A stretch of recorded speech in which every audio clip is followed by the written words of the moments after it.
Smoking is injurious to health. Smoking causes cancer. പുകവലി ആരോഗ്യത്തിന് ഹാനികരം. പുകവലി അർബുദത്തിന് കാരണമാകുന്നു.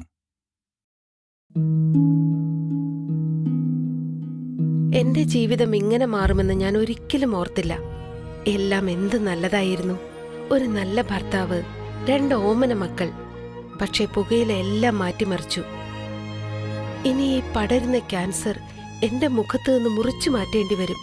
ഒന്നും ഒരിക്കലും പഴയതുപോലാകില്ല. പുകയില എന്റെ ജീവിതം നശിപ്പിച്ചു. ഖെയ്നി, ഗുഡ്ക, പുകയില, ജർദ, പാൻ മസാല അവ നിങ്ങളുടെ ജീവിതം താറുമാറാക്കും. ആരാണ് സന്തോഷം ആഗ്രഹിക്കാത്തത്? പക്ഷേ വലിയ വില കൊടുക്കേണ്ടി വന്നാലോ? പുകവലിക്ക് വലിയ വില കൊടുക്കേണ്ടി വരും. പുകവലി നിങ്ങൾക്ക് ദോഷകരമാണ്. അതുപോലെ നിങ്ങളുടെ പ്രിയപ്പെട്ടവർക്കും. പുകവലിക്ക് വലിയ വില കൊടുക്കേണ്ടി വരും. ഈ നഗരത്തിന് ഇതെന്തു പറ്റി? ചിലയിടത്ത് ചാരം, ചിലയിടത്ത് പുക. എന്താ ആരുമൊന്നും പറയാത്തത്? മിണ്ടാതെ സഹിക്കുന്നതെന്തിനാ പുക? സഹിക്കാവുന്നതിനും അപ്പുറമാണിത്. പുകയുന്ന സിഗരറ്റും ബീഡിയും കെടുത്താൻ ശ്രമിക്കാം. പബ്ലിക് പ്ലേസിൽ പുകവലി നിരോധിച്ചിട്ടുണ്ട്. ഇത് ലംഘിക്കുന്നതിന് പിഴ നൽകേണ്ടി വരും. പുക വലിക്കരുത്, വലിക്കാൻ അനുവദിക്കരുത്. പുകവലിക്ക് വലിയ വില കൊടുക്കേണ്ടി വരും.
ഹലോ.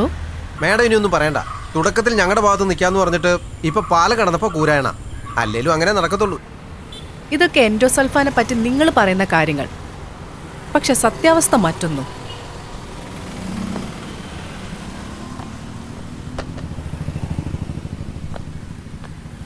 ഏതൊരു വിഷയത്തിനും 2 വശങ്ങളുണ്ട്. അതറിയാൻ ഞാൻ ശ്രമിക്കും. ഇതും അങ്ങനെ കണ്ടാ മതി. ഒന്നുകിൽ പഠിച്ചിട്ട് നിരോധിക്കാം, ഇല്ലെങ്കിൽ നിരോധിച്ചിട്ട് പഠനം നടത്താം. ഇത് രണ്ടും തന്നെ എൻഡോസൾഫാൻ വിഷയത്തിൽ നടന്നിട്ടില്ല. ഓ, ഇപ്പൊ ഇങ്ങനെയൊക്കെയായോ? നിങ്ങൾ പറയുന്നത് മാത്രം കേട്ട് ജനങ്ങളിൽ എത്തിക്കാൻ ഞാനൊരു ചീപ്പ് പെയ്ഡ് ജേർണലിസ്റ്റ് ഒന്നുമല്ല. I have my own way to explore and slay these things. എൻഡോസൾഫാനെ പറ്റി പഠിക്കാൻ വന്നപ്പോൾ ഞങ്ങളോട് ഇതൊന്നും അല്ലല്ലോ പറഞ്ഞത്. പിന്നെ കാസർകോട്ടെ ദുരന്തത്തിന് കാരണം എൻഡോസൾഫാൻ ആണെന്ന് നിങ്ങൾ പറയുന്നു. പക്ഷേ അതല്ല അവിടുത്തെ ദുരന്തത്തിന് കാരണമെന്ന് കാണിക്കുന്ന ഒരുപാട് റിപ്പോർട്ട് വരുന്നുണ്ട്. അതൊന്നും പുറലോകം കാണുന്നുമില്ല. അതെന്തുകൊണ്ടാണെന്ന് അന്വേഷണം നടക്കേണ്ടതല്ലേ? സത്യം കണ്ടെത്തുക എന്നത് മാത്രമാണ് എൻ്റെ ലക്ഷ്യം. നിങ്ങളൊക്കെ ഏത് ലോബിക്ക് വേണ്ടി പ്രവർത്തിക്കുന്നതെന്ന് ഞങ്ങൾക്കറിയാം. ഏത് ലോബിയുടെ പുറകെ ആരൊക്കെയാണെന്നുള്ളതേ ഞാൻ കാണിച്ചുതരാം. ഓ, നിന്നെ കിട്ടും. എന്നാ അപ്പം നോക്കാം. പോടോ.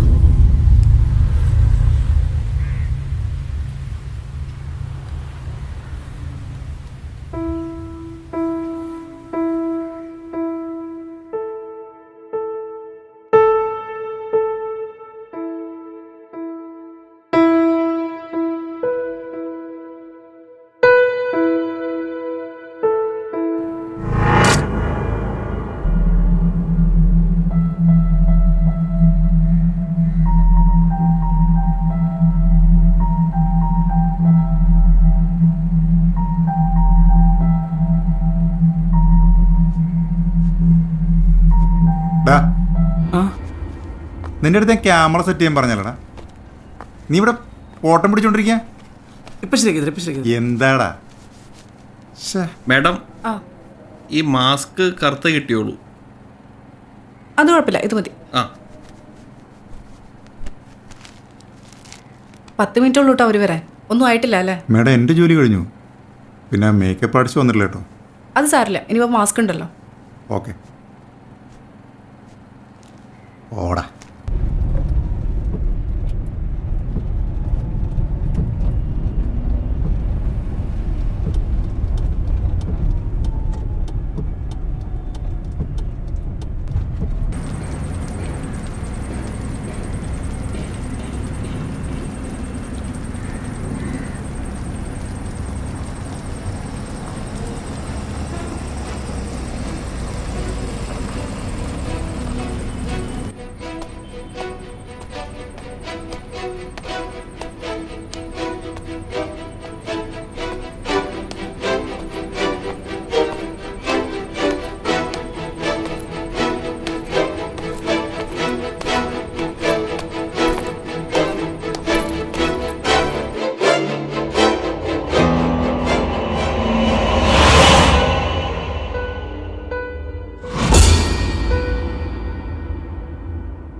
അപ്പോൾ ഞാൻ ഫോണിൽ പറഞ്ഞ പോലെ ഇതൊരു ഇൻ്റർവ്യൂ സ്റ്റൈലായിരിക്കും നമ്മൾ ഷൂട്ട് ചെയ്യാൻ പോകുന്നത്. പക്ഷേ ചോദ്യങ്ങളൊക്കെ കുറച്ചുകൂടെ ഓപ്പൺ ആയിരിക്കും. വേണമെങ്കിൽ ആദ്യമേ ഒന്ന് വായിച്ചു നോക്കണമെങ്കിൽ ആവാം.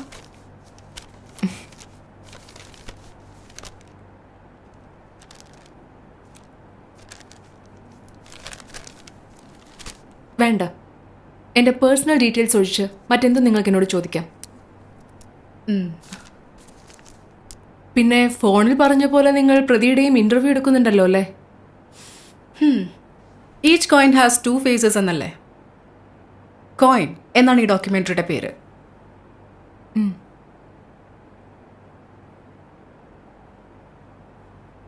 ഈ പിക്ചേഴ്സൊക്കെ നമ്മുടെ ഷൂട്ടിൻ്റെ ഭാഗമായിട്ടുള്ളതാണോ?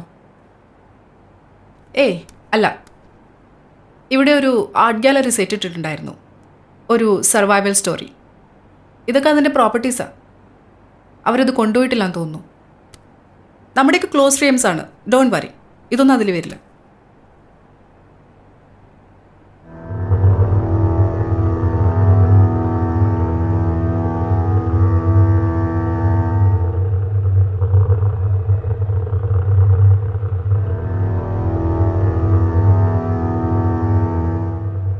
സർവൈവൽ സ്റ്റോറിയിൽ എങ്ങനെയാണ് കുലസ്ത്രീ വന്നത്? ഈ മെയിൽ പാട്രിയാർക്കി കോൺസെപ്റ്റിൽ നിന്നുള്ള അതിജീവനം, അതാണല്ലോ എല്ലാ സ്ത്രീകളും ആഗ്രഹിക്കുന്നത്. മാഡം, നമുക്ക് ഈ ലേപ്പിൽ ഘടിപ്പിക്കണം. അപ്പോൾ അകത്ത് റൂമുണ്ട്, അവിടെ പോയി അത് ചെയ്യാം. എന്നാൽ നമുക്കത് എടുത്താലോ? Okay.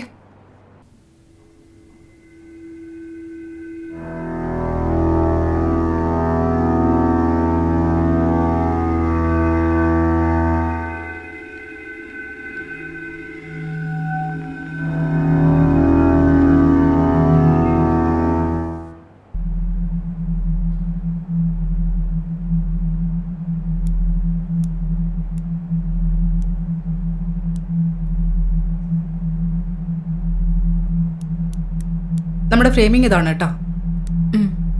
But you don't worry, നമുക്ക് ഈ മാസ്ക് യൂസ് ചെയ്യാം. ഐഡന്റിറ്റി റിവീൽ ചെയ്യണ്ട. ലേബലും സൗണ്ടൊക്കെ ഓക്കെ അല്ലേ? ഒന്ന് ട്രയൽ നോക്കിയാലോ?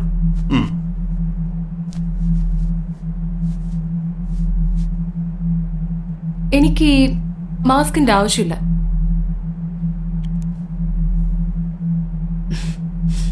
Sure? Yes. Okay.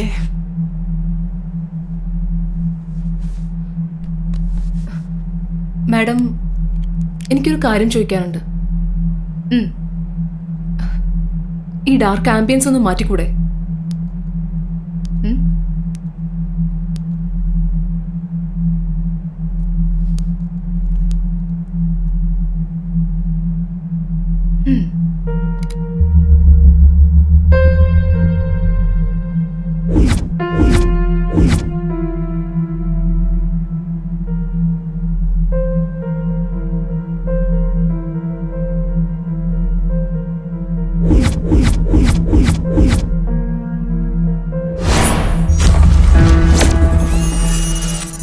Madam, shot ready.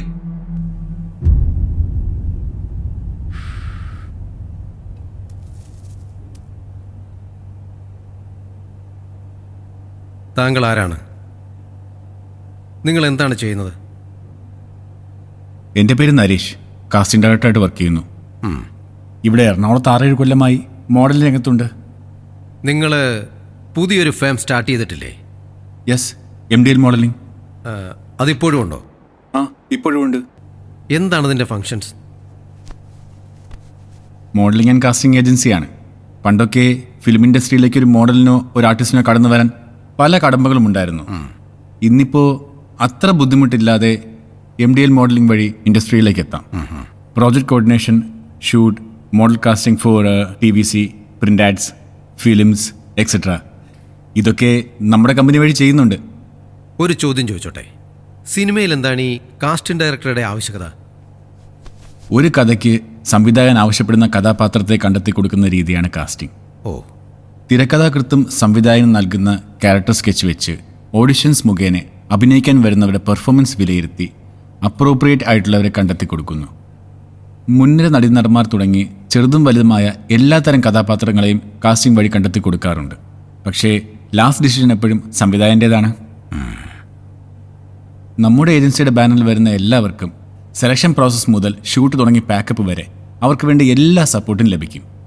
സിനിമയിൽ നല്ലൊരു കരിയർ പ്രതീക്ഷിക്കുന്ന എല്ലാവർക്കും പ്രോപ്പർ ഗൈഡൻസിലൂടെ അവരുടെ ലക്ഷ്യം നേടാൻ MDL മോഡലിംഗ് വഴി സാധിക്കും. പുതിയ ആർട്ടിസ്റ്റുകൾക്കും മോഡലുകൾക്കും ഇത്ര സപ്പോർട്ട് കൊടുക്കുന്ന നിങ്ങൾ എങ്ങനെ ഈ കേസിൽ വന്നു വിട്ടു? ആ ഇരയ്ക്ക് സംഭവിച്ചത് എന്താണെന്ന് നിങ്ങൾക്കറിയില്ലേ? എനിക്കൊരു പേരുണ്ട്. പറയാതെ പറഞ്ഞ് എന്നെ ഒരു ഇരയാക്കണമെന്ന് നിർബന്ധമുണ്ടോ? പക്ഷേ നിയമം അങ്ങനെയാണ് പറയുന്നത്. അതനുസരിച്ച് എല്ലാം മീഡിയയിൽ വരൂ. സാധാരണ ഇത്തരം കേസുകളിൽ വിക്ടിമിൻ്റെ ഐഡന്റിറ്റി ഡീറ്റെയിൽസ് ഒന്നും മീഡിയയിലൂടെ വരാൻ പാടില്ല.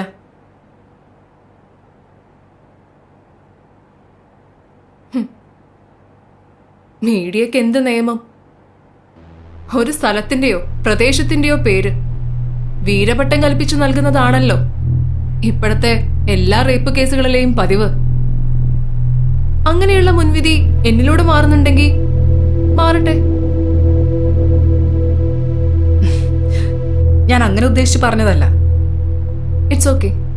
എൻ്റെ പേര് ദേവിക. ദേവി എന്ന് വിളിക്കുന്നതാണ് എനിക്കിഷ്ടം. ഓക്കെ, ദേവിക, ഐ മീൻ ദേവി. ട്രിവാൻഡ്രം സ്വദേശിയായ ദേവി ഇപ്പോൾ എറണാകുളത്താണ് താമസം അല്ലേ? ഫാമിലി ഇല്ലാതെ ഒറ്റയ്ക്ക്, am I right? ഞാൻ ജനിച്ചു വളർന്നതൊക്കെ ട്രിവാൻഡ്രത്താണ്. ഡിഗ്രിക്ക് കോളേജിൽ പഠിക്കുന്ന സമയത്തൊരു ഫാഷൻ മോഡൽ കോൺടെസ്റ്റിൽ വിന്നറായി. അങ്ങനെ കുറച്ച് മോഡലിംഗ് ഓഫേഴ്സൊക്കെ വന്നു. അങ്ങനെ പഠനത്തോടൊപ്പം പാർട്ട് ടൈമായി മോഡലിംഗും കൂടി ചെയ്തു. പിന്നീട് വർക്ക്സുകളൊക്കെ കുറച്ച് കൂടുതലായി വന്നപ്പോഴാണ് ഞാൻ മോഡലിംഗിൽ സജീവമായത്. അങ്ങനെയാണ് ഞാൻ എറണാകുളത്തേക്ക് സ്ഥിരതാമസമാക്കിയത്. ഇപ്പോൾ മോഡലിംഗ് ചെയ്യുന്നു, അതിനോടൊപ്പം തന്നെ ചില സിനിമകളുടെ ഓഡിഷൻസിന് പോവാറുണ്ട്. അപ്പോൾ പഠനം പാതി വഴിയിൽ ഉപേക്ഷിച്ചോ? ഇല്ല, എക്സാംസ് അറ്റൻഡ് ചെയ്യാറുണ്ട്. സോ ദേവി, ജനുവരി 26 അന്ന് വൈകിട്ട് ശരിക്കും എന്താണ് സംഭവിച്ചത്? അന്ന് വൈകിട്ട് പനമ്പള്ളി നഗറിലുള്ള ഗുഡ്വിൽ അവന്യൂലെ 104-ാമത്തെ വീട് 6 മണിയാവുമ്പോൾ എത്തണമെന്ന് പറഞ്ഞിട്ടാണ് എനിക്ക് MDL മോഡലിംഗിൽ നിന്നും നരേഷിൻ്റെ കോൾ വന്നത്. അതനുസരിച്ചാണ് ഞാൻ ആ വീട്ടിലെത്തുന്നത്. വീട്ടിലോ? ഓഡിഷനോ? അതെ, ഇപ്പോൾ ഒട്ടുമിക്ക ഓഡിഷൻസും നടക്കുന്നത് ഇതുപോലെയൊക്കെയാ. പടത്തിൻ്റെ പ്രൊമോഷന് വേണ്ടിയിട്ടാണ് ഓപ്പൺ ഓഡിഷൻസ് കണ്ടക്ട് ചെയ്യാറ്. എന്നിട്ട് ഞാൻ അവിടെ എത്തിയപ്പോൾ അത്യാവശ്യം നല്ല തിരക്കുണ്ടായിരുന്നു. കാർ പോർച്ചിൽ സിനിമയുടെ 1-2 പോസ്റ്റേഴ്സും ഉണ്ടായിരുന്നു. വേറെ സംശയിക്കത്തക്ക വണ്ണം അവിടെ ഒന്നും തന്നെ ഉണ്ടായിരുന്നില്ല. പിന്നെ കണ്ടുപരിചയമുള്ള 2-3 മോഡൽസിനെയും ഞാൻ അവിടെ വെച്ച് കണ്ടു. അവരെയൊക്കെ പല പല ഓഡീഷൻസിൽ വെച്ച് ഞാൻ കണ്ടിട്ടുണ്ട്. ചുറ്റിലും വീടുകളൊക്കെ ഉള്ള ഒരു റെസിഡൻഷ്യൽ ഏരിയ. പനമ്പള്ളി നഗർ പോലെ ഇത്ര സേഫായുള്ളൊരു സ്ഥലം. അതുകൊണ്ടൊക്കെ തന്നെ വേറെ സംശയമൊന്നും എനിക്ക് ഉണ്ടായിരുന്നില്ല. കുറച്ച് ടെൻഷനൊക്കെ ഉണ്ടായിരുന്നു. അതെല്ലാ ഓഡീഷൻസിനും പോകുമ്പോഴും സാധാരണയായിട്ട് ഉണ്ടാകുന്നതാ. നമുക്ക് അറിഞ്ഞൂടാത്ത എന്തെങ്കിലും ടോപ്പിക് അവർ തരുമോ, അങ്ങനെയൊക്കെയുള്ള ചെറിയ സംശയങ്ങൾ മാത്രം. പിന്നെ പറഞ്ഞ സമയത്ത് എനിക്ക് എത്താൻ കഴിഞ്ഞില്ല. അതെന്താ ദേവി അന്ന് എത്താൻ ലേറ്റായത്? അത് ഹെൽത്ത് ഇഷ്യൂസ് കാരണം. തിരക്ക് മാറുന്നതിനനുസരിച്ച് ഓഡിഷൻസിന് കയറാമെന്ന് നരേഷ് വീണ്ടും വിളിച്ചു പറഞ്ഞു. ഇടയ്ക്കൊരു പയ്യൻ, അവന്റെ കഴുത്തിലൊരു ടാഗ് ഉണ്ടായിരുന്നു. ട്രെയിൽ ജ്യൂസും കൊടുക്കുന്നുണ്ടായിരുന്നു. അത് ഞാനും മേടിച്ചു കുടിച്ചു. പിന്നീട് എന്താ എനിക്ക് സംഭവിച്ചെന്ന് എനിക്കൊന്നും ഓർമ്മയുമില്ല. ബോധം വരുമ്പോ ഞാൻ ഏതോ മെഡിക്കൽ ക്ലിനിക്കിലാ. എനിക്ക് ഒന്നും മനസ്സിലാകുന്നേ ഉണ്ടായിരുന്നില്ല. തല ചുറ്റുന്നത് പോലെ. എനിക്ക് ശരിക്കും എന്താ സംഭവിച്ചതെന്ന് ഒരെത്തും പിടിയും കിട്ടുന്നില്ല. കടുത്ത തലവേദനയും അതിനോടൊപ്പം മേലുവേദനയും തളർച്ചയും. അവിടെ അപ്പോ ആരും തന്നെ ഉള്ളതായി എനിക്കപ്പോ തോന്നിയില്ല. എനിക്ക് തീരെ വയ്യാതിരുന്നിട്ടും ഞാൻ എഴുന്നേറ്റു. എന്റെ ഒച്ചയും ബഹളമൊക്കെ കേട്ടിട്ടാന്ന് തോന്നുന്നു റൂമിലേക്കൊരു അറ്റൻഡർ വന്നു. തല ചുറ്റി വീണതാണ്, പിന്നീട് ഇപ്പോഴാണ് എണീക്കുന്നത്, അങ്ങനെയൊക്കെ അയാൾ പറഞ്ഞു. അവിടെ നിൽക്കുന്നത് അത്ര പന്തിയല്ലെന്ന് എനിക്ക് തോന്നി. എങ്ങനെയൊക്കെയോ ഞാൻ എഴുന്നേറ്റൊരു യൂബർ ടാക്സി പിടിച്ച് എന്റെ റൂമിലേക്ക് പോയി. ക്ലിനിക്കിൽ നിന്ന് ചുമ്മാ അങ്ങ് ഇറങ്ങിപ്പോന്നോ? അവിടെ ഡോക്ടറൊന്നും ഉണ്ടായിരുന്നില്ലേ? ഇല്ല, ഞാൻ ആകെ ഒരു അറ്റൻഡറെ മാത്രമേ കണ്ടുള്ളൂ. എന്നിട്ട് മുറിയിലെത്തിയ ഞാൻ കണ്ണാടിയുടെ മുമ്പിൽ പോയി. കഴുത്തിലെന്തോ ഒരു പാടുപോലെ. ടോപ്പ് അല്പം മാറ്റി നോക്കി. മാന്തി പോലൊരു പാട്. തൊടുമ്പോ വേദനയും. എന്റെ വസ്ത്രങ്ങൾ മുഴുവൻ മാറ്റി ഞാൻ ബാത്റൂമിലേക്ക് കയറി. I was shocked. കണ്ണാടിയുടെ റിഫ്ലക്ഷന് മുൻപിൽ എന്റെ ശരീരം മുഴുവൻ അവിടെ ഇവിടെ മാന്തിയ പാട്.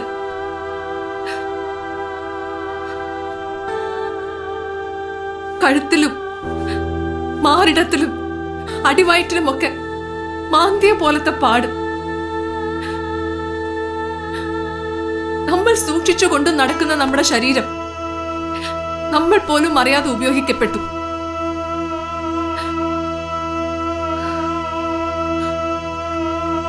കണ്ണാടിയുടെ മുമ്പിൽ നിൽക്കുമ്പോ എനിക്കറിയില്ല എങ്ങനെയാണ് എന്റെ ശരീരത്തിൽ ഈ പാടുകളൊക്കെ വന്നതെന്ന്.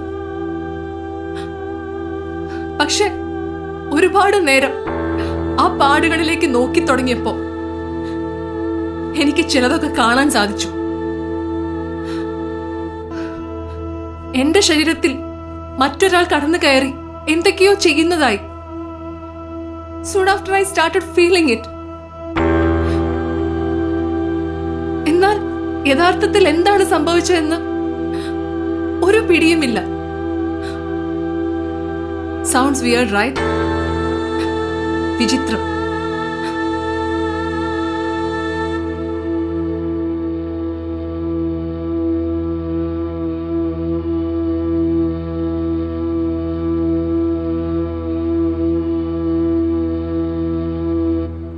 ആർക്കും ഒന്നും മനസ്സിലായില്ല.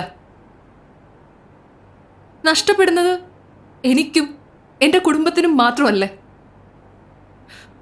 മറ്റുള്ളവർക്കെന്താ? ടി വിയിൽ 1-2 ആഴ്ച പ്രൈം ടൈം ന്യൂസിൽ കാണാൻ പറ്റുന്ന ടോപ്പിക്. അതിനപ്പുറത്തേക്ക് #ൽ മാത്രം മുദ്രകുത്താനായി അങ്ങനെയും കുറെ ആളുകൾ.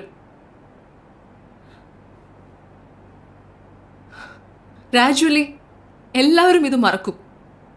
അവസാനം കോടതിയിൽ കെട്ടുകണക്കിന് കിടക്കുന്ന കേസുകളിൽ ഒരെണ്ണം കൂടി. ഇങ്ങനെ എത്ര പേർ. ഇതിനൊക്കെ ഒരു മാറ്റം വരണമെങ്കിൽ നല്ലൊരു നിയമവ്യവസ്ഥ കൊണ്ടുവന്നേ മതിയാവും എന്നാണ് എനിക്ക് തോന്നുന്നത്.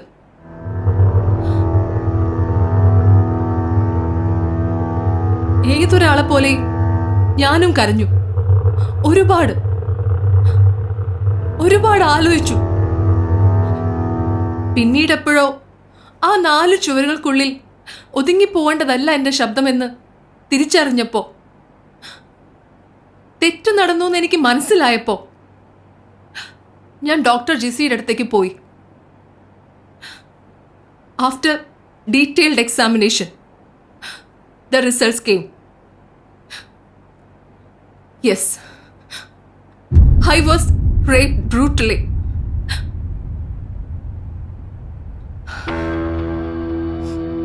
എന്റെ ശരീരം എന്തൊക്കെ വേദനകൾ, പ്രയാസങ്ങൾ സഹിച്ചു എന്നതിന്റെ ക്ലാരിറ്റി എനിക്ക് വന്നു. All those scratches, red shades in my neck, lips, breast, vagina, everything. My whole body had traces of evidence. ഇതൊക്കെ പീഡിപ്പിക്കപ്പെട്ടു എന്നതിന്റെ തെളിവുകളാണ്.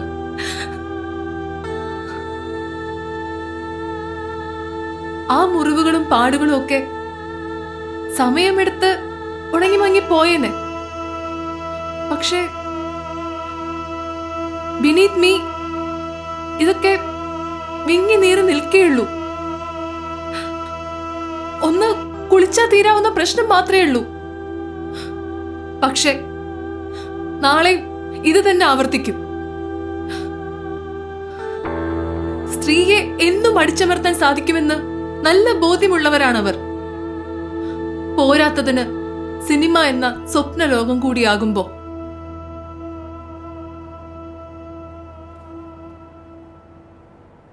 എന്നെപ്പോലെ എത്ര സ്ത്രീകൾക്ക് ഇതിനു മുമ്പ് ഇതുപോലെ നേരിടേണ്ടി വന്നിട്ടുണ്ടാകും. അവരാരും പ്രതികരിക്കില്ല. ഇനി പ്രതികരിച്ചാലോ?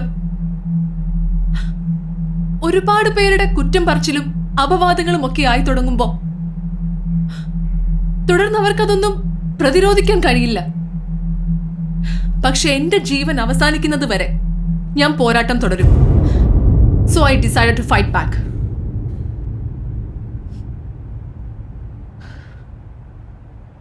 പിന്നീട് അടുത്തുള്ളൊരു പോലീസ് സ്റ്റേഷനിൽ പോയി കാര്യങ്ങൾ അവരോട് പറഞ്ഞു.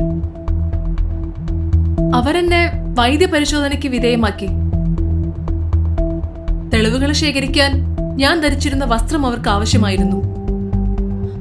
അതെവിടെയാണെന്നും അതെടുക്കാനായി മുറിയുടെ താക്കോലും ഞാൻ അവർക്ക് കൊടുത്തിരുന്നു. ഈ കേസുകൾ മുഴുവൻ എന്റെ ജോലിയെ ബാധിക്കില്ലെന്നാണോ? ഞാനൊരു കാസ്റ്റിംഗ് ഡയറക്ടറാണ്. ഈ കേസുകൾ മൂലം എന്റെ കരിയർ തന്നെ ഇല്ലാതാകും. ഈ പറയുന്ന പെൺകുട്ടിയുമായി ഏകദേശം 1 വർഷത്തിന് മുകളിലായി ഞങ്ങൾ സീരിയസ് റിലേഷൻഷിപ്പിലാണ്. ഇനിയിപ്പോ ആരൊന്ന് പറയുന്നതാവും നല്ലത്.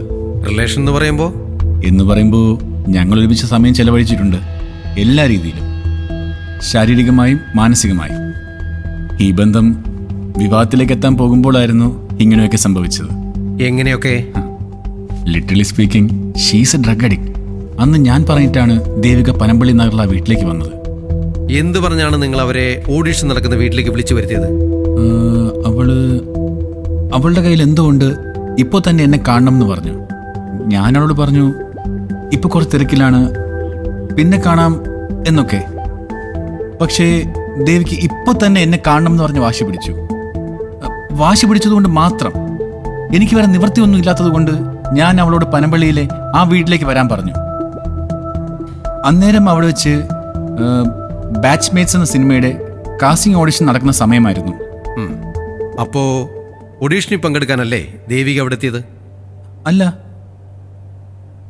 ആ ഓഡിഷനിൽ ദേവിക പങ്കെടുക്കാൻ ദേവികയ്ക്ക് പറ്റിയ റോളൊന്നും ഉണ്ടായിരുന്നില്ലല്ലോ. പിന്നെങ്ങനെയാ ദേവിക? ഓ, ഇതൊക്കെ അവൾ പറഞ്ഞ കഥയാണല്ലേ. അവളത്ര സ്ട്രെയിറ്റ് ഫോർവേഡ് ക്യാരക്ടറൊന്നുമല്ല. ഈ ദേവിക എന്നെ എന്തിനാന്ന് കാണണമെന്ന് പറഞ്ഞത് എന്നറിയോ? LSD സ്റ്റാമ്പ് എന്നൊക്കെ പറയും. അവളുടെ കൈവശം അന്ന് അതുണ്ടായിരുന്നു. അത് യൂസ് ചെയ്ത് അതിൻ്റെ ലഹരിയിൽ സെക്സ് ചെയ്യാൻ ആ വീട്ടിൽ വന്നിട്ട് എന്നോട് സെക്സ് ചെയ്യാൻ നിർബന്ധിക്കുമായിരുന്നു. പക്ഷേ അവിടെ വെച്ച് എനിക്കതിന് പറ്റിയില്ല. അതുകൊണ്ട് ഞാൻ അവളോട് കുറച്ചേരം ഇരിക്കാൻ പറഞ്ഞു. പക്ഷേ ദേവിക എന്നോടുള്ള ചെറിയ ദേഷ്യത്തിൽ ആ സ്റ്റാമ്പ് എടുത്ത് യൂസ് ചെയ്തു. പെട്ടെന്ന് തന്നെ ദേവിക നിലത്തേക്ക് വന്ന് വീണു. അതും ഞാൻ അറിഞ്ഞു. ഞാൻ കൂടുതൽ ചിന്തിക്കാതെ ഞാൻ അവളെ എടുത്ത് എൻ്റെ കാറിൽ എൻ്റെ റൂമിലേക്ക് കൊണ്ടുവന്നു. അവിടെ വെച്ച് ദേവിക എന്നെ നിർബന്ധിപ്പിച്ച് ഈ സ്റ്റാമ്പ് എടുത്ത് യൂസ് ചെയ്യിപ്പിച്ചു. സ്റ്റാമ്പ് യൂസ് ചെയ്തതിൻ്റെ എഫക്റ്റ് ആണെന്ന് തോന്നുന്നു. ദേവിക കുറച്ചുകൂടെ വൈൽഡായിട്ടാണ് എന്നോട് പെരുമാറിയത്. ഡ്രഗ്സിന്റെ തീവ്രതയിലാണെന്ന് തോന്നുന്നു. We had sex like wild sex. I really don't know what was my mistake. I was high. No, we both were high. ലഹരി ഒളിച്ചതുകൊണ്ടാകാം. ഹാങ് ഓവർ മാറിയപ്പോ we both came to know that we had wounds on our body. അതുകൊണ്ടാണ് ഞാൻ അവളെ ആ ക്ലിനിക്കിലേക്ക് കൊണ്ടുപോയത്.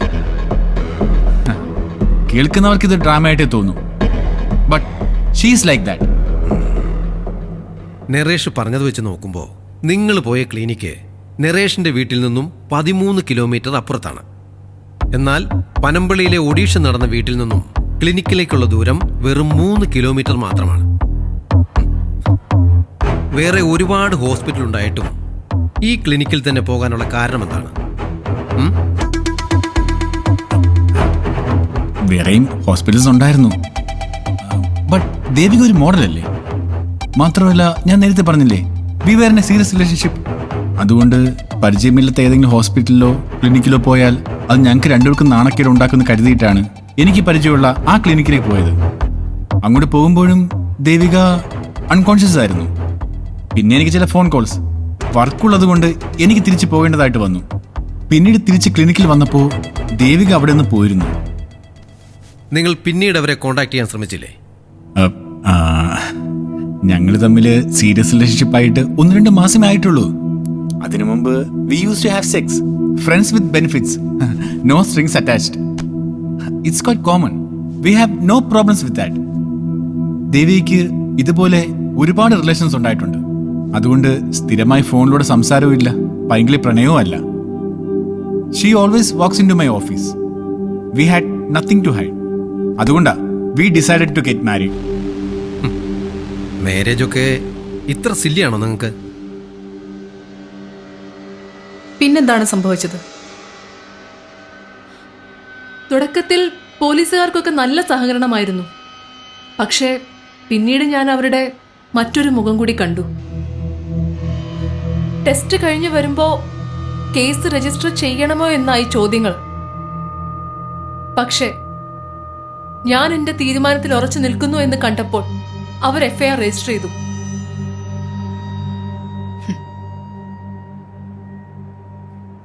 Case register ചെയ്ത അന്ന് മുതൽ, അതായത് ഞാൻ ആർക്കെതിരെയാണോ ശബ്ദമുയർത്തിയത് അപ്പോൾ മുതൽ എന്നെ അവർ വീണ്ടും വീണ്ടും ചോദ്യം ചെയ്തു. എനിക്ക് ഓർമ്മയില്ലെന്ന് പറഞ്ഞിട്ടും കൂടി സുഖം കിട്ടിയോ, നീളമുള്ളതാണോ, ഏത് പൊസിഷൻ എന്നൊക്കെയുള്ള ചോദ്യങ്ങൾ എനിക്ക് ഫേസ് ചെയ്യേണ്ടി വന്നു. പിന്നെ ഫോണിൽ കൂടെയുള്ള പോലീസുകാരുടെ സുഖാന്വേഷണവും. I was raped mentally again and again without any trace.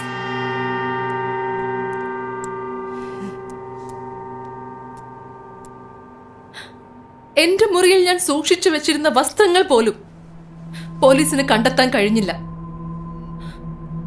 തെളിവുകൾ ഇല്ലാതാവാൻ തുടങ്ങി. സത്യം നുണയാവാൻ തുടങ്ങി. എന്റെ ശരീരം ചൂഷണം ചെയ്യുന്നവർ ചില്ലറക്കാരല്ലാന്നും അവർക്ക് സിനിമയിൽ മാത്രമല്ല പുറത്തും പിടിപാടുണ്ടെന്നും എനിക്ക് മനസ്സിലായി. ആരും അവർക്കെതിരെ അതുകൊണ്ട് തന്നെ ശബ്ദമുയർത്തിയിട്ടില്ല എന്ന് ഞാൻ വിശ്വസിക്കുന്നു. എന്റെ ഈ ശബ്ദം ചിലപ്പോൾ മൗനമായിരിക്കുന്ന പലർക്കും ഒരു പ്രചോദനമായിരിക്കും. നാളെ അവരും പുറംചട്ട കീറിക്കളഞ്ഞ് സോഷ്യൽ മീഡിയയിലൂടെ പലർക്കും നേരെ വിരൽ ചൂണ്ടും. ഇനി ഒരിക്കലും ഒരു പെൺകുട്ടിയും വരും തലമുറയ്ക്ക് മുൻപിൽ മുഖം മറച്ച് സംസാരിക്കരുത്. തെറ്റ് ചെയ്തവരുടെ കണ്ണിൽ നോക്കി സത്യം വിളിച്ചു പറയുവാനും പോരാടുവാനും കഴിയണം. നമുക്കിപ്പോ അങ്ങനെ പ്രതികരിക്കാൻ തക്ക വിധത്തിലുള്ള ഒരു അറ്റ്മോസ്ഫിയർ ഇവിടെ ഇല്ല. മൗലികാവകാശങ്ങളുണ്ടെന്ന് വെളിച്ചത്തിൽ പറയുകയും എന്നാൽ അത് നടപ്പിലാക്കാൻ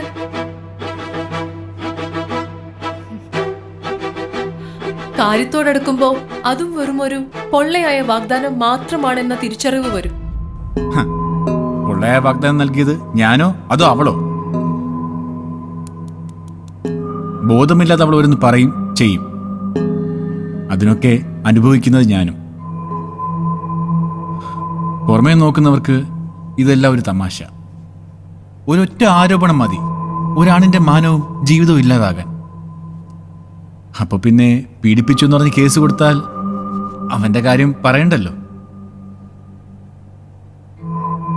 വൈരാഗ്യത്തിന്റെ പേരിൽ ഒരാളെ കരിവാരി തേക്കാൻ വേണ്ടി ഒരു പെണ്ണ് തുനിഞ്ഞിറങ്ങിയാൽ പിന്നെ അവന്റെ കാര്യം പറയണ്ടല്ലോ. ഈ പറയുന്ന മീഡിയം പോലീസും ഒക്കെ അവളുടെ പുറകെ ആയിരിക്കുമല്ലോ. 4 പേർക്ക് സൂഹിക്കാനുള്ള എന്തെങ്കിലും ഒരു കാര്യം അതിലുണ്ടെങ്കിൽ പിന്നെ എരിവും പുളിയും ചേർത്ത് എല്ലാവരും അതങ്ങ് ആഘോഷിക്കും.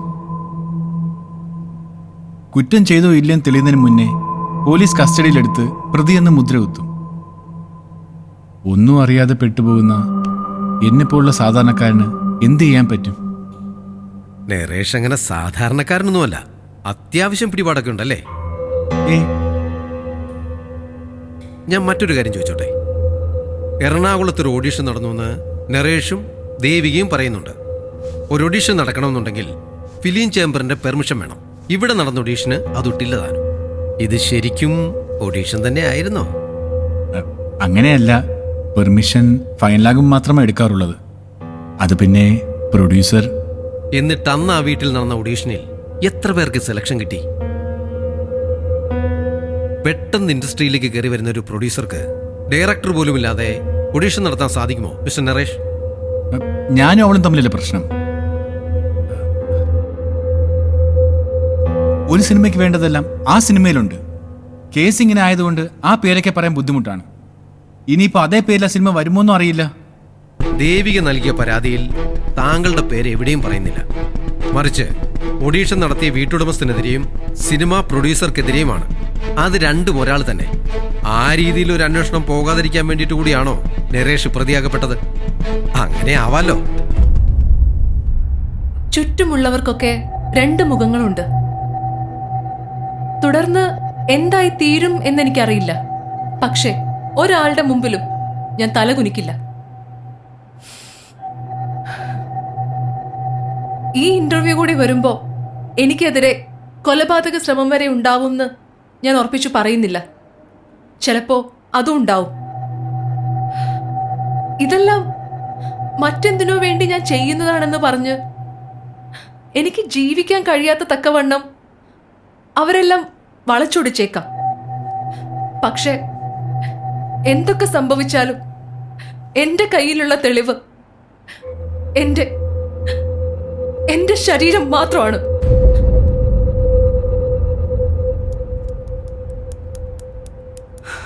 ദേവി, ഈ റേപ്പ് നടക്കുന്നതിന് മുൻപ് നിങ്ങൾ വെർജിൻ ആയിരുന്നോ? അല്ല. അപ്പോ ആ സീരിയസ് റിലേഷൻഷിപ്പ് അതിപ്പോഴും തുടരുന്നുണ്ടോ?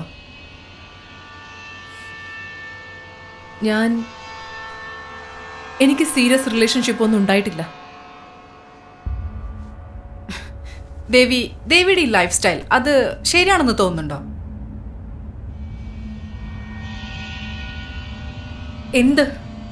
എന്താണ് നിങ്ങളുടെ ചോദ്യം?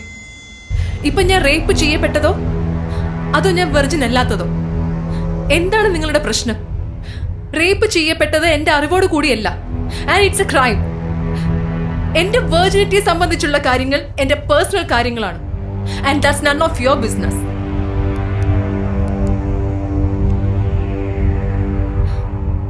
പല സ്ത്രീകളുടെ കൂടെ കിടന്നെന്ന് പറഞ്ഞ് ഒരു പുരുഷന് കൊട്ടി ആഘോഷിക്കാം.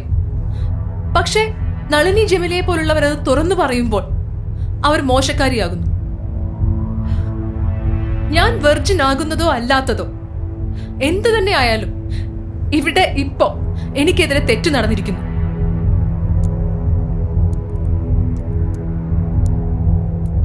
മോഡലിംഗിൽ സജീവമായ നിങ്ങൾക്ക് സിനിമയിലേക്ക് 1-2 നല്ല അവസരങ്ങൾ വന്നതായിരുന്നു അല്ലേ? പിന്നീട് ആ പ്രോജക്ട്സിനൊക്കെ എന്ത് സംഭവിച്ചു?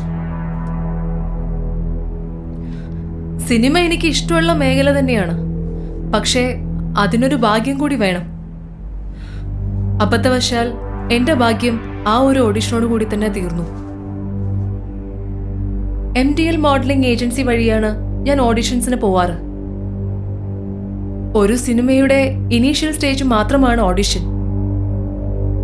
ഓഡിഷൻസിന് പോകുമ്പോൾ തന്നെ നമ്മുടെ മുൻപിൽ നമ്മുടെ കഴിവുകൾ വിലയിരുത്തുന്നത് കണ്ടുപരിചയമുള്ള ഡയറക്ടേഴ്സ് ആവണം എന്നില്ല. അവരുടെ സഹായികളായിരിക്കാം. അവരാരാണ് എന്താണെന്ന് അതുകൊണ്ടൊക്കെ തന്നെ അധികമാരും ചോദിക്കാറില്ല. സിനിമയുടെ പേര്, സിനിമയുടെ ഡയറക്ടർ, സിനിമയിലെ മുൻനിര നായകൻ, നായിക, അങ്ങനെ പലതും ഒരു സിനിമയുടെ വളർച്ചയിൽ കാണപ്പെടാറുണ്ട്. പക്ഷേ ഒരു സിനിമ അനൗൺസ് ചെയ്തു എന്ന് പറഞ്ഞ് ആ സിനിമ ഷൂട്ടിംഗ് വരെ എത്തണമെന്ന് നിർബന്ധമില്ല. ഞാൻ തന്നെ 2-3 സിനിമകളിൽ കാസ്റ്റ് ചെയ്യപ്പെട്ടിട്ടുണ്ട്. തുടർന്ന് പല പല കാരണങ്ങൾ കൊണ്ട് അതൊക്കെ മുടങ്ങി പോയിട്ടുമുണ്ട്. കിടപ്പറ പങ്കുവെക്കണം എങ്കിൽ കൂടുതൽ അവസരം തരാം എന്നാരോ അങ്ങനെ എന്തെങ്കിലും ഉണ്ടായിട്ടുണ്ടോ? ഉണ്ട്. അതിനെതിരെ ഞാനൊരു മീറ്റു പോസ്റ്റ് ചെയ്തിരുന്നു. ഒരു മുതിർന്ന താരമാണ് ഒരു ഷൂട്ടിംഗ് ലൊക്കേഷനിൽ വെച്ച് എന്നെ കാണുകയും തുടർന്ന് എന്നെക്കുറിച്ച് അന്വേഷിക്കുകയും ചെയ്തു. 1-2 സീനിൽ മാത്രം ഒതുങ്ങുന്ന ഒരു റോളാണ് ഞാൻ ചെയ്യുന്നതെന്ന് അറിഞ്ഞപ്പോൾ നല്ലൊരു വേഷം തരാമെന്നും ഒപ്പം കൂടെ കിടക്കണമെന്നും ആവശ്യപ്പെട്ടു. ഇതിനെതിരെ അവിടെ വെച്ച് തന്നെ ഞാൻ പ്രതികരിച്ചിരുന്നു. തുടർന്ന് സെറ്റിൽ നിന്ന് എന്നെ ഒഴിവാക്കി. പിന്നെ അയാൾക്കെതിരെ ഞാൻ മീറ്റു റൈറ്റപ്പ് ചെയ്ത് സോഷ്യൽ മീഡിയയിൽ പോസ്റ്റ് ചെയ്തിരുന്നു. നിങ്ങൾക്ക് ശത്രുക്കളുണ്ടോ? പഴയ കാര്യങ്ങൾ അറിയില്ല. പക്ഷേ വരും ദിവസങ്ങളിൽ ഇപ്പോഴുള്ള ശത്രുക്കളുടെ സോഴ്സ് വ്യക്തമായി തിരിച്ചറിയാൻ കഴിയും. പക്ഷെ ഈ കേസിൽ ഒരു പ്രതി പിടിക്കപ്പെട്ടതല്ലേ? പോലീസ് കണ്ടെത്തിയതല്ലേ? തെളിവുകൾ നശിപ്പിക്കാനും ഇതേ തെളിവുകളില്ലാതെ പ്രതിയെ പിടികൂടാനും പോലീസിന് അറിയാലോ. എന്തായാലും ഒരാളിൽ മാത്രം ഒതുങ്ങുന്നതാണിതെന്ന് എനിക്ക് തോന്നുന്നില്ല. ഓഡിഷൻ നടക്കുന്ന വീട്ടിൽ വെച്ചാണ് എനിക്ക് സെഡേഷൻ നൽകപ്പെട്ടത്. അത് തെളിയിക്കുന്ന ബ്ലഡ് റിപ്പോർട്ടും എന്റെ കയ്യിലുണ്ട്. അന്ന് അവിടെ വെച്ച് കണ്ട അധികമാരെയും പിന്നീട് ഞാൻ കണ്ടിട്ടില്ല. അതിനുള്ളൊരു സാഹചര്യം എനിക്കിതുവരെ ഉണ്ടായിട്ടുമില്ല. അതുകൊണ്ട് തന്നെ ആ വീട്ടുടമസ്ഥനെതിരായിട്ടാണ് എന്റെ ഒന്നാമത്തെ കേസ്. രണ്ടാമത്തേത് ആ സിനിമയുടെ പ്രൊഡ്യൂസർക്കെതിരെയും. കേസ് അന്വേഷണത്തിന്റെ ഭാഗമായി വന്നപ്പോ വീടിന്റെ ഓണറും പടത്തിന്റെ പ്രൊഡ്യൂസറും ഒരാളാണെന്ന് തെളിഞ്ഞു. അങ്ങനെയാണെങ്കിൽ എന്താ പ്രശ്നമുള്ളേ? നമ്മളൊരു സിനിമ പ്ലാൻ ചെയ്തു, അതിൽ അവൾക്ക് റോളില്ല. ഞാനൊരു കാസ്റ്റിംഗ് ഡയറക്ടർ ആണെന്ന് വെച്ച് അവളൊരു സ്ട്രഗ്ലിംഗ് മോഡലാണ്. അവൾ അറിയപ്പെടുന്ന ഒരു മോഡലായതുകൊണ്ടാണ് ദേവികയെ നിങ്ങൾക്ക് പരിചയമുള്ള ഒരു ക്ലിനിക്കിൽ കൊണ്ടുപോയെന്നല്ലേ നരേഷ് പറഞ്ഞത്? അവളുടെ തൊലിവെളുപ്പ് കണ്ടാൽ അവളൊരു മോഡലാണെന്നൊക്കെ തോന്നും. പക്ഷെ അവൾ 1-2 ആഡ്സേ ചെയ്തിട്ടുള്ളൂ. അല്ലാതെ അവൾ അത്ര വലിയ ഫേമസ് ഒന്നുമല്ല. പബ്ലിസിറ്റി കിട്ടാൻ വേണ്ടി അവൾ എന്തും ചെയ്യും. ഈ മീ ടു കേസിനെ പറ്റി അവൾ പറയുന്നത് പോലും ഒരു കുക്ക്ഡ് അപ്പ് സ്റ്റോറി ആണോ എന്ന് എനിക്ക് ഡൗട്ടുണ്ട്. നിങ്ങളൊരു കാര്യം ശ്രദ്ധിച്ചോ? ഇവള് പറയുന്നതല്ലാതെ ആ ആർട്ടിസ്റ്റിനെതിരെ ആരും ഇതുവരെ ഒരു കംപ്ലൈന്റ് പോലും കൊടുത്തിട്ടില്ല. മാത്രമല്ല, ആ ആർട്ടിസ്റ്റിനെ പറ്റി മോശപ്പെട്ടതായി ഒന്നും കേട്ടിട്ട് പോലുമില്ല. വേറെ ആരും കംപ്ലൈന്റ് പറഞ്ഞില്ല എന്ന് കരുതി ഈ മീറ്റു ഫേക്ക് ആവണമെന്നുണ്ടോ? ഈയിടെയായി പല കേസുകളിലും ചില മതപുരോഹിതന്മാർ പ്രതികളായിട്ടുണ്ട്. അവരെക്കുറിച്ച് വേറെ ആരും മോശമായി ചിത്രീകരിച്ചിട്ടുമില്ല. അപ്പോൾ നരേഷ് പറഞ്ഞതനുസരിച്ച് ഈ ക്രൈമുകളൊക്കെ ഫാബ്രിക്കേറ്റഡ് ആണെന്നാണോ? ആ കേസിനെ പറ്റി എനിക്കൊന്നും അറിയില്ല. പക്ഷെ അവൾക്ക് പലപ്പോഴും പല മൈൻഡാണ്. കോൺഷ്യസ്ലി തന്നെയാണോ അവൾ ഇതൊക്കെ വിളിച്ച് പറയുന്നതെന്ന് ആർക്കറിയാം? ഈ സിനിമയുടെ ഇനിഷ്യൽ സ്റ്റേജിൽ അവൾക്ക് നല്ല റോൾ കൊടുക്കാൻ പ്ലാൻ ഉണ്ടായിരുന്നു. അത് അവളോട് പറഞ്ഞതുമാണ്. പക്ഷേ പ്രൊഡ്യൂസർ അവളുടെ പെർഫോമൻസ് വീഡിയോ കണ്ടപ്പോൾ ഒട്ടും കൺവിൻസ്ഡ് അല്ലായിരുന്നു. അങ്ങനെ വന്നപ്പോഴാണ് ഓഡിഷൻ വഴി കാസ്റ്റിംഗ് നടത്താൻ തീരുമാനിച്ചത്. അവളായതുകൊണ്ടാ. എനിക്കവളെ നന്നായിട്ടറിയാം. അവള് എന്തോ തീരുമാനിച്ചുറപ്പിച്ചാണ് ഇതിനൊക്കെ ഇറങ്ങി പുറപ്പെട്ടിരിക്കുന്നത്. എങ്ങനെയും അവൾ ഉദ്ദേശിക്കുന്ന കാര്യം അവൾ നേടിയെടുത്തിരിക്കും. ഉവ്വ്, നാളെ മറ്റൊരു പ്രസ്താവന കൂടി വരും. നേരത്തെ മീ ടു കേസിൽ ഞാൻ പരാമർശിച്ച അതേ മുതിർന്ന നടൻ ഈ പടത്തിലും അഭിനയിക്കുന്നുണ്ട്. അതുകൊണ്ടാണ് അയാളെ കരിവാരി തേക്കാനാണ് ഞാൻ ഈ കഥകളൊക്കെ കെട്ടിച്ചമച്ചതെന്നൊക്കെ പറയാം. പക്ഷേ ഞാൻ വീണ്ടും പറയുന്നു, അവരെങ്ങനെയൊക്കെ പ്രതികരിച്ചാലും ഞാൻ എന്റെ നിലപാടുകളിൽ നിന്നും പിന്മാറുകയില്ല. I was subjected to brutality. I was subjected to torture. And I was subjected to rape. And I'm fighting. And I will continue to fight.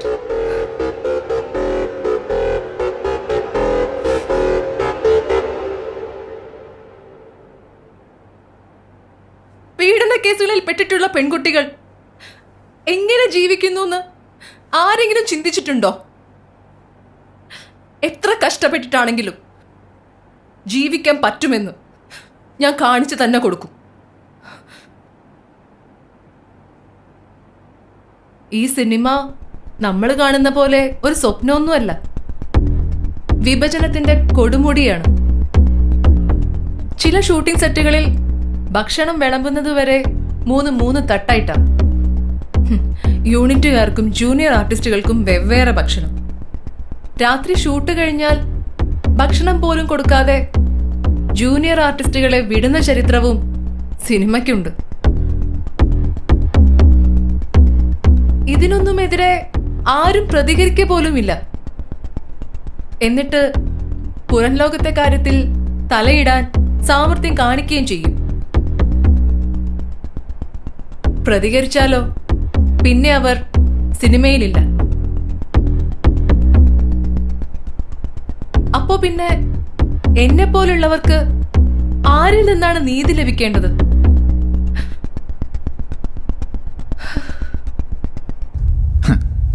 ഈ സിനിമയിലെത്താൻ ശ്രമിച്ചിട്ട് നടക്കാതെ വന്നപ്പോൾ ഇൻഡസ്ട്രി മൊത്തം ചീത്ത വിളിക്കുക. ഈ പറയുന്നത് അങ്ങനെ കണ്ടാൽ മതി. കിട്ടാത്ത മുന്തിരിയെ പുളിക്കുമല്ലോ. ഇത്രയൊക്കെ പാർശ്വമായിട്ടുള്ള മേഖലയാണ് സിനിമയെങ്കിൽ വേറെ ആരും എന്തുകൊണ്ടാണ് റിയാക്ട് ചെയ്യാത്തത്? വർഷങ്ങൾക്ക് മുമ്പ് നടന്ന ലൈംഗിക ചൂഷണങ്ങളെപ്പറ്റി ഇപ്പോഴാണ് പലരും പ്രതികരിക്കുന്നത്. ആരെയും പേടിക്കേണ്ടാത്തൊരു അറ്റ്മോസ്ഫിയർ വരുമ്പോഴല്ലേ എല്ലാം തുറന്നു പറയാനുള്ള ധൈര്യം ഉണ്ടാവുന്നത്. എന്തോ എനിക്കറിയില്ല. എൻ്റെ അറിവിൽ ഈ പറഞ്ഞ പ്രശ്നങ്ങളൊന്നും ഫിലിം ഇൻഡസ്ട്രിയിലില്ല. മോഡലിംഗ് ചെയ്യാൻ ആഗ്രഹിക്കുന്നവരെ വളച്ചൊടിച്ച് പോർട്ട്ഫോളിയോ ചെയ്യിപ്പിച്ച് അതിൽ നിന്നും കമ്മീഷൻ വാങ്ങുന്ന ഒരു പതിവ് നരേഷനുണ്ടോ? ഉത്തരം പറയണമെന്നില്ല. നരേഷ് പോർട്ട്ഫോളിയോ ചെയ്യിപ്പിച്ചവരൊക്കെ ഇപ്പോഴും ഇൻഡസ്ട്രിയിലുണ്ടോ? സി, ഇതിനൊരു ഭാഗ്യവും കഴിവും വേണം. എന്നെ സംബന്ധിച്ച് എല്ലാവരുടെ പ്രൊഫൈൽസ് എനിക്കൊരു പോലെയാണ്. എനിക്ക് വരുന്ന ക്ലയൻസിൻ്റെ റിക്വയർമെൻറ്റ്സ് അനുസരിച്ച് മോഡൽസിൻ്റെ പോർട്ട്ഫോളിയോ കാണിച്ചു കൊടുക്കും. റെസ്റ്റ് അവരുടെ ഇഷ്ടങ്ങളാണ്. They decides and I use to go with their will. വളരെ ചുരുങ്ങിയ കാലം കൊണ്ടാണ് നരേഷ് കാസ്റ്റിംഗ് ഡയറക്ടറായി സിനിമയിൽ എത്തിപ്പെടുന്നത്. ആ സമയത്ത് നരേഷിൻ്റെ കൂടെ ഒരു പാർട്ട്ണർ ഉണ്ടായിരുന്നു. ഇപ്പോൾ അദ്ദേഹം കൂടെയില്ല. അയാൾ എന്തുകൊണ്ടാണ് പോയത്? ഞങ്ങൾ പരസ്പരം പിരിഞ്ഞതാണ്. സിനിമയിൽ കാസ്റ്റിംഗ് കൗച്ചുണ്ടെന്ന് നരേഷ് വിശ്വസിക്കുന്നുണ്ടോ? ഇല്ല. കാസ്റ്റിംഗ് കൗച്ചുള്ളത് കൊണ്ടാണ് നരേഷ് പെട്ടെന്ന് സിനിമയിൽ എത്തിപ്പെട്ടെന്ന് ഞാൻ പറഞ്ഞ? No comments. പക്ഷേ ഇല്ല എന്ന് നരേഷിന് പറയാൻ പറ്റില്ലല്ലോ. പറ്റില്ല. 2012 കസ്ബ പോലീസ് സ്റ്റേഷനിൽ ഒരു കേസ് രജിസ്റ്റർ ചെയ്തിട്ടുണ്ടായിരുന്നു. നരേഷിന്റെ പിന്നിൽ വലിയൊരു ലോബി തന്നെ ഉണ്ടെന്നും അവരുടെ പിടിപാട് എത്രത്തോളമാണെന്ന് തിരിച്ചറിയാൻ രജിസ്റ്റർ ചെയ്ത കേസ് എങ്ങനെ ഇല്ലാതായെന്ന് ഊഹിച്ചാൽ മനസ്സിലാക്കാവുന്നതേ ഉള്ളൂ. അപ്പൊ പിന്നെ ഈ കേസും ശരിക്കും അത് എന്ത് കേസായിരുന്നു എന്ന് ഞാൻ പറയണോ നരേഷ്? നരേഷിനെ പറ്റി ദേവികയ്ക്ക് ഒന്നും അറിയില്ല. അറിഞ്ഞിരുന്നെങ്കിൽ നരേഷുമായിട്ടുള്ള ഫ്രണ്ട്ഷിപ്പ് പോലും ദേവിക കീപ്പ് ചെയ്യില്ലായിരുന്നു.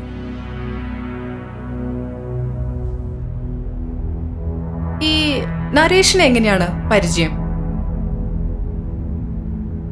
നരേഷിനെ പരിചയപ്പെട്ടിട്ട് നരേഷ് ആദ്യം ഒരു മോഡലിംഗ് കോർഡിനേറ്റർ ആയിരുന്നു.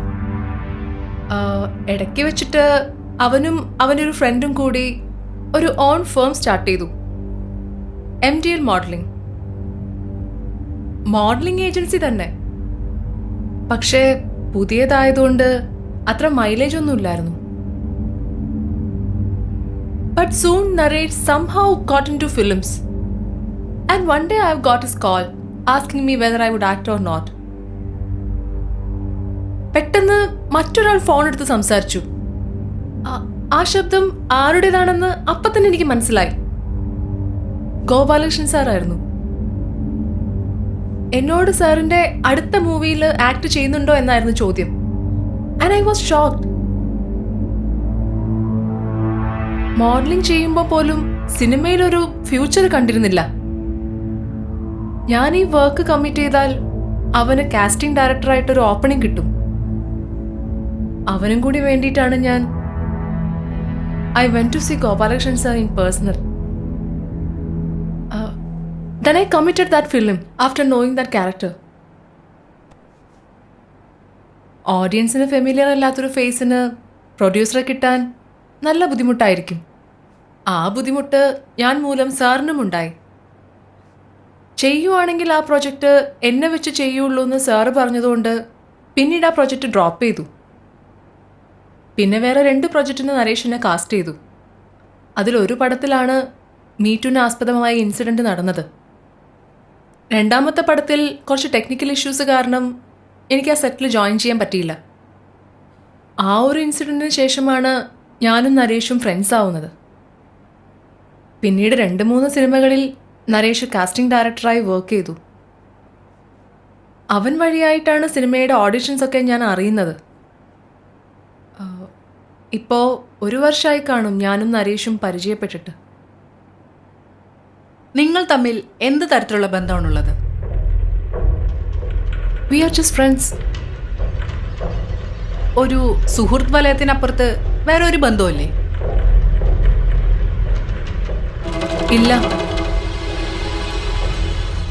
അപ്പോ നേരത്തെ പറഞ്ഞ പേഴ്സണൽ തിങ്സിൽ നരേഷിന്റെ പേര് വരും? നിങ്ങളെന്താ ഉദ്ദേശിക്കുന്നത്? നിങ്ങൾ തമ്മിൽ ശാരീരികമായി ബന്ധപ്പെട്ടിട്ടുണ്ടോ എന്ന്. No, never. I wasn't interested in him.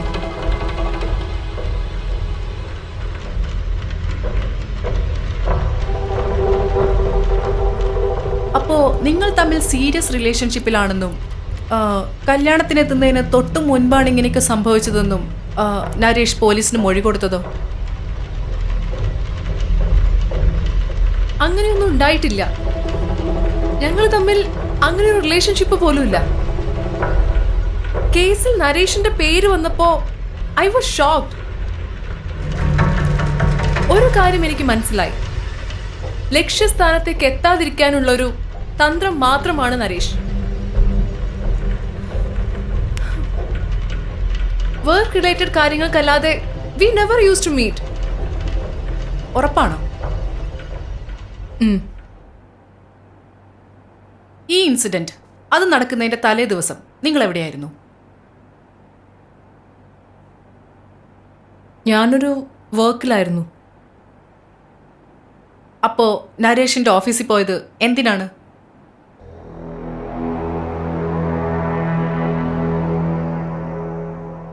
ഞാൻ പോയിട്ടില്ല.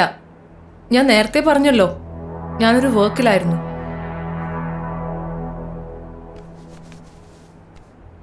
അപ്പൊ CCTV വിഷ്വലിൽ നിങ്ങൾ വന്നതായി കാണുന്നതോ?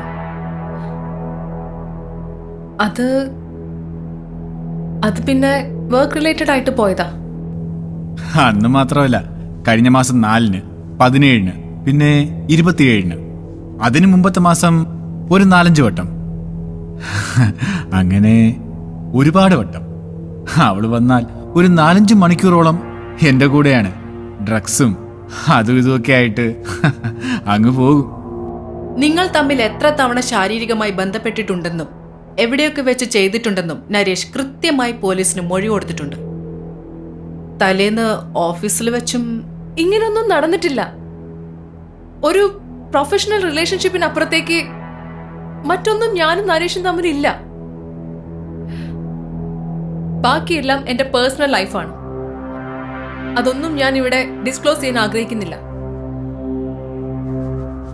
പക്ഷേ നരേഷിന്റെ ഓഫീസിലേക്ക് എന്തിനാണ് പോയത് എന്നത് ഈ കേസിൽ വളരെ റെലവന്റ് ആയ ഒരു കാര്യമാണ് ദേവി. നരേഷ് ഉന്നയിക്കുന്ന ആരോപണങ്ങൾക്ക് വ്യക്തമായൊരു മറുപടി അത് ദേവിക്ക് തരാനുണ്ടോ? പിന്നെ എന്തിനാണ് നരേഷിന്റെ ഓഫീസിലേക്ക് ഇടയ്ക്കിടയ്ക്ക് പോകുന്നത്? എന്തിനിത്രയും സമയം ചെലവഴിക്കണം അവിടെ?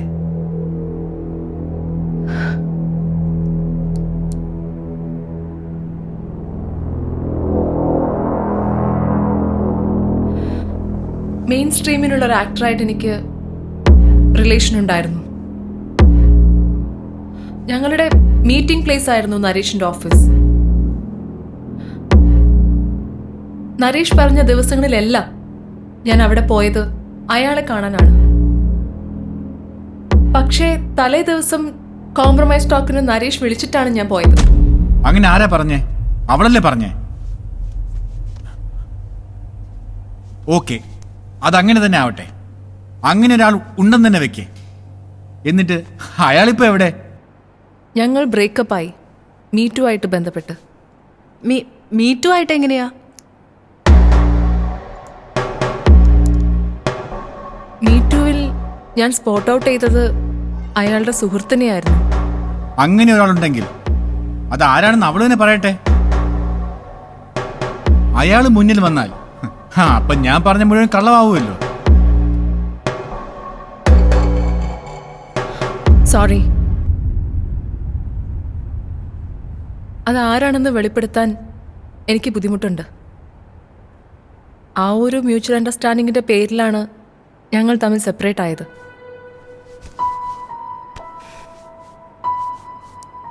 ഈ പറഞ്ഞ മ്യൂച്വൽ അണ്ടർസ്റ്റാൻഡിംഗ് ആണോ 4 മാസം മുൻപ് നടത്തിയ ലേറ്റ് അബോർഷന് കാരണം?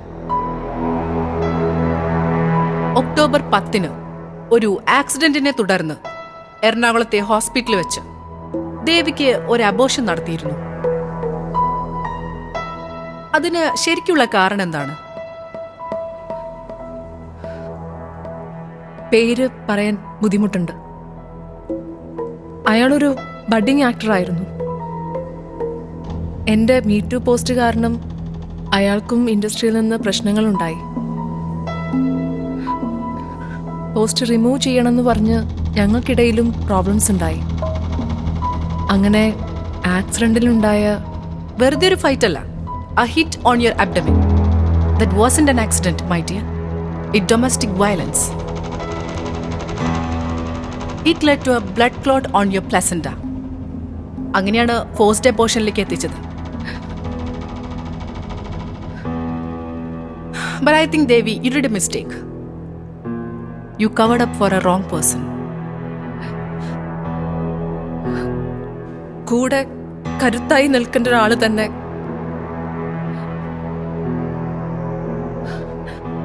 ഞാൻ കാരണം അയാളുടെ കരിയറും ഫാമിലി ലൈഫും നശിക്കരുതെന്ന് തോന്നി.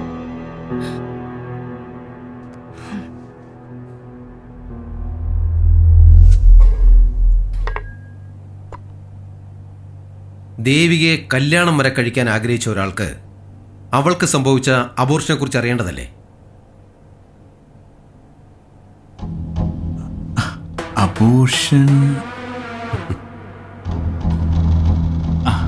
അതവൾ ആരോടും പറയണ്ടെന്ന് തീരുമാനിച്ചതാ.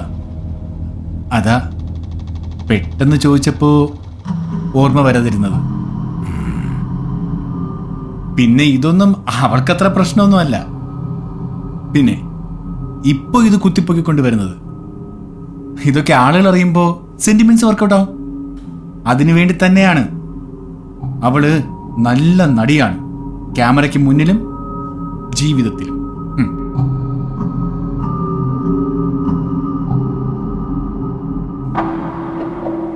പുറത്തെ മുറിവിലും പാടിലും ഒന്നും അല്ലല്ലോ, അകത്തെ മുറിവിലല്ലേ കാര്യം. അതിനുള്ളതൊക്കെ ഞാൻ ചെയ്തിട്ടുണ്ട്. ബാക്കിയെല്ലാം നിന്റെ കയ്യിലാണ്. In all meaning, I want to feel the limelight. ഇച്ചിരി ചീപ്പായാലേ പെട്ടെന്ന് ഫേമസ് ആവാൻ പറ്റൂ. ബോൾഡായ ഒരുപാട് മോഡൽസിനെ സമൂഹം കണ്ടിട്ടുണ്ടാവും. പക്ഷെ ബോൾഡായ ഒരു റേപ്പ് വിക്ടിമിനെ ഞാൻ അവർക്ക് കാണിച്ചു കൊടുക്കും.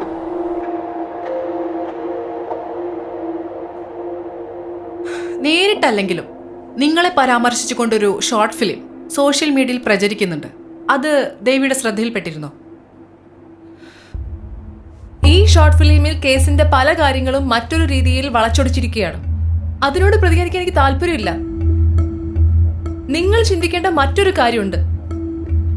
ഈ ഷോർട്ട് ഫിലിമിൽ നോക്കൂ, സ്ത്രീ ഒരു ശരീരം മാത്രമാണ്. അതിനൊക്കെ അപ്പുറത്തുള്ള ഒരു വ്യക്തിത്വത്തിലേക്ക് സ്ത്രീയെ ഉൾക്കൊള്ളുവാൻ ഈ സമൂഹത്തിലെ നല്ലൊരു ശതമാനം ആളുകൾക്കും ഇനിയും കഴിഞ്ഞിട്ടില്ല. മതങ്ങളിൽ നോക്കൂ, ചില മതങ്ങൾ സ്വർഗത്തിലുള്ള സ്ത്രീ ശരീരം വെച്ച് മാർക്കറ്റ് ചെയ്യുമ്പോൾ മറ്റു മതങ്ങൾ കുറെ ബയോളജിക്കൽ റീസൺസ് പറഞ്ഞ് അവരെ മാറ്റി നിർത്തുന്നു. ഇങ്ങനെയൊക്കെയുള്ള തിരിച്ചറിവിലൂടെ കാര്യങ്ങൾ വിശകലനം ചെയ്ത് സോഷ്യൽ മീഡിയയിൽ പ്രതികരിക്കുന്ന എത്ര ആളുകളുണ്ട്? കാര്യങ്ങൾ അറിയാതെ ഓരോന്ന് ഷെയർ ചെയ്യുമ്പോൾ പലരുടെയും ജീവിതമാണ് ഇല്ലാതാകുന്നത്. എന്തായാലും നരേഷ് പറഞ്ഞതിനെതിരായി ഞാൻ ഒരു കേസ് കൂടി ഫയൽ ചെയ്യുന്നുണ്ട്, ക്രൈം ബ്രാഞ്ചിലേക്ക് ഈ കേസ് മാറ്റാൻ വേണ്ടി. അതെ, അവൾ ഈ ഡ്രാമ ഇനിയും തുടരും. ഇനിയും പല കഥകളും ഉണ്ടാക്കും. ഇതൊന്നും അവൾ ചെയ്യുന്നതല്ലല്ലോ. അവൾ കഴിക്കുന്നതും നടക്കുന്നതും ജീവിക്കുന്നതും ഫുള്ള് ഡ്രഗ്സിന്റെ പുറത്താ. പിന്നെ നേരത്തെ അവൾ പറഞ്ഞ മീറ്റു, അതും പിന്നെ ഞങ്ങൾക്കിടയിലെ സെക്സ്, അതും ഇതൊക്കെ ബ്ലഡ് റിപ്പോർട്ടിലുണ്ടല്ലോ. ഈ പറഞ്ഞ ബ്ലഡ് റിപ്പോർട്ടിൽ സഡേഷന്റെ കണ്ടന്റ് കൂടിയുണ്ട്. അവളുടേതൊരു ഫ്രീ ലൈഫ് സ്റ്റൈലാണ്. അവൾ പലതും സ്വഭാവത്തിലല്ല ചെയ്യുന്നത്. ഇപ്പോ ഡ്രഗ്സിന്റെ ഒപ്പം അവൾ വേറെന്തൊക്കെ കഴിച്ചെന്ന് ആർക്കറിയാം? എത്രയൊക്കെ ഒരു പെൺകുട്ടി ഫ്രീ ആയിട്ട് പെരുമാറിയെന്ന് പറഞ്ഞാലും ഇനി അഥവാ പെരുമാറിയാൽ തന്നെ നരേഷേ അതൊക്കെ റേപ്പ് ചെയ്യാനുള്ള ലൈസൻസ് ആണ്. അപ്പോ റേപ്പ് അല്ലാത്ത ഒന്നിനെ റേപ്പ് ആക്കാം അല്ലേ? 1.5 വർഷം മുൻപ് ഒരു ലെസ്ബിയൻ ആക്ടിവിസ്റ്റിന്റെ ഭാഗത്തു നിന്നും ഇതുപോലൊരു മോശപ്പെട്ട അനുഭവം ദേവിക്കുണ്ടായിട്ടുണ്ടോ? Sexual harassment? നമ്മുടെ അനുവാദമില്ലാതെ നമ്മുടെ ശരീരത്തിന് നേരെയുള്ള ആക്രമണം എല്ലാം റേപ്പ് തന്നെയാണ്. അങ്ങനെ നോക്കുമ്പോൾ അതും ഒരു റേപ്പ് അറ്റംപ്റ്റ് അല്ലേ? പക്ഷേ ദേവി ഇന്നത്തെ പോലെ അന്ന് പ്രതികരിച്ചില്ല. പ്രതികരിച്ചിരുന്നു. പക്ഷേ ഒരു പെണ്ണിന് മറ്റൊരു പെണ്ണിനെ എങ്ങനെ റേപ്പ് ചെയ്യാൻ സാധിക്കുമെന്ന് പറഞ്ഞ് എന്നെ പലരും കളിയാക്കി. I felt insecured. ലീഗലി എനിക്കൊന്നും ചെയ്യാൻ കഴിഞ്ഞില്ല. അവരുടെ സംഘടനയിൽ ഞാനൊരു കംപ്ലൈന്റ് കൊടുത്തിരുന്നു. പക്ഷേ under the blanket it all happens. 2 പേർ പരസ്പരം കിടക്കുമ്പോൾ അങ്ങോട്ടും ഇങ്ങോട്ടും തൊട്ടെന്നും പിടിച്ചെന്നും വരും. ആ ഒരു പെർസ്പെക്റ്റീവിൽ നോക്കുവാണെങ്കിൽ ഇതിനെ എങ്ങനെ സെക്ഷൽ ഹറാസ്മെന്റ് എന്ന് പറയും? എങ്ങനെ റേപ്പ് എന്ന് പറയും? But I felt her hands between my legs. Naresh എന്തായി പറയുന്നത്? ഇതൊക്കെ ഫാബ്രിക്കേറ്റഡ് സ്റ്റോറീസ് ആണെന്നാണോ? നിങ്ങൾ ആർക്ക് വേണ്ടി ഇതൊക്കെ പറയുന്നത്? അവൾക്ക് വേണ്ടിയോ? ഡ്രഗ്സിന്റെ പുറത്ത് പലരുടെയും കൂടെ നടന്നിട്ടുള്ള കിടന്നിട്ടുള്ള ലൈഫിൽ ഒരു മോറൽ വാല്യൂസ് പോലും ഇല്ലാത്ത ഒരു പെണ്ണിന്റെ ഹാലുസിനേറ്റഡ് സ്റ്റോറി. എന്തായാലും അവളൊരു കാര്യം പ്രൂവ് ചെയ്തു. She's not trustworthy. She's a bloody slut. അവളുടെ കൂടെ നീയും LSD ഡ്രഗ് ഉപയോഗിച്ചു എന്ന് പറയുന്നു. അതൊരു ക്രൈമാണെന്ന് നിനക്കറിയില്ലേ? അവളുടെ കൂടെ ക്രൈമിൽ പാർട്ട്ണറായ പലരുടെയും കൂടെ കിടന്ന് പലരെയും പറ്റിച്ച് പൈസ ഉണ്ടാക്കുന്ന നീ അപ്പൊ ആരാ? നീ മാന്യനും അവൾ മോശക്കാരി. ഇതിൽ എന്ത് ലോജിക്കാണുള്ളത്? What makes you so different then? ഞാൻ വെർജിൻ അല്ല. എനിക്ക് ബോയ് ഫ്രണ്ട്സ് ഉണ്ട്. ഞാൻ അവരുടെ ഒപ്പം ലേറ്റ് നൈറ്റ് പാർട്ടീസിനും പോവാറുണ്ട്. എന്ന് വെച്ച് അതൊന്നും റേപ്പ് ചെയ്യാനുള്ള ലൈസൻസ് അല്ല.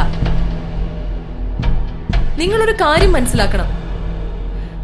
Rape is not sex. Rape is sexual assault and sex is not.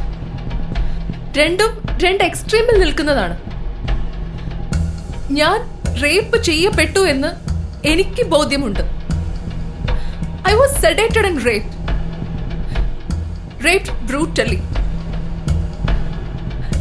റേപ്പായ ഒന്നിനെ ഈ സമൂഹം എല്ലാവരും ചേർന്ന് സെക്സിലേക്ക് ആക്കാൻ ശ്രമിക്കുന്നു. Rape is a crime and sex is divine. Naresh, Indian നിയമവ്യവസ്ഥയിൽ വിശ്വാസമുണ്ടോ? തീർച്ചയായും എന്റെ നിരപരാധിത്വം കോടതിയിൽ തെളിയിക്കപ്പെടുമെന്ന പൂർണ്ണ വിശ്വാസം എനിക്കുണ്ട്. നിയമം അത് തെളിയിച്ചിരിക്കും.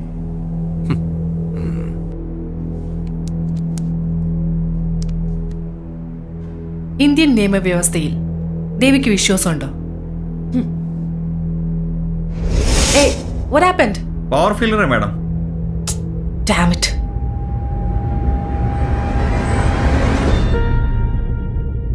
പീഡനം നടന്നു. ഞാനാണ് സാക്ഷി. ഞാൻ തന്നെയാണ് ആദ്യത്തെ ഇരയും. ചരിത്രത്തോട് ഒരിക്കലും നീതി കാണിച്ചിട്ടില്ല. എല്ലാം നേടാനുള്ള ഒരു ഉപകരണം മാത്രമായിരുന്നു സ്ത്രീ ശരീരം. വിജയുടെ വീര് പ്രകടിപ്പിക്കാനുള്ള ഉപാധിയും. ചരിത്രമെന്നും അവർക്കൊപ്പമായിരുന്നു, ചതിക്കുന്നവർക്കൊപ്പം.